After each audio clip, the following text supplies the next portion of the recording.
thing that's so interesting about it is that you can actually make yourself a little better in some way, pretty much, well, I don't know if it's at every moment, but you can certainly do it every day. Be careful who you share good news with, because you want to share good news with people who are going to be genuinely happy for you. And be careful who you share bad news with, because that's equally tricky. You want someone who will listen to you when you're having trouble and allow you your grief. Beauty calls people to their higher being, I would say, and to make friends with beauty is to introduce yourself very carefully to one of the mysteries of life that make it worth living. There's never been a better time for the majority of people to be alive, and the future, although we're vulnerable and terrible things can always happen to us, it's hard to make a case that the future doesn't look comparatively positive.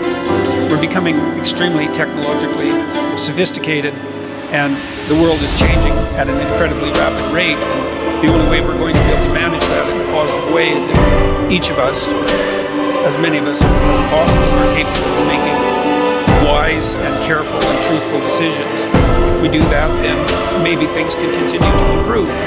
You don't get people to stand up on their own 2 feet and to adopt responsibility if everything is given to them, and that's a real conundrum. You know, maybe you're in California, see someone speeding down the road in a convertible Porsche, and you think, oh man, what a lucky bastard. The truth of the matter is that he's thinking about wrapping his expensive sports car around the next cement pillar that he comes close to. You know, you can't tell, and people have hard lives, and even people who are comparatively fortunate have hard lives. And the ideal that you're observing that makes you jealous and resentful is in large part an illusion that's created by your own mind. You have to be careful of what you're jealous of, because you don't really know what it is. And then the other thing that's kind of useful is to understand you're quite different from other people, and you shouldn't be comparing yourself to them, because they're not like you. They don't have your family. They don't have your temperament. They don't have your troubles. They don't have your abilities. The only person that has those is you. One of the rules, I think it's rule 4, is compare yourself to who you were yesterday and not to who someone else is today. And see, that's a game you can win.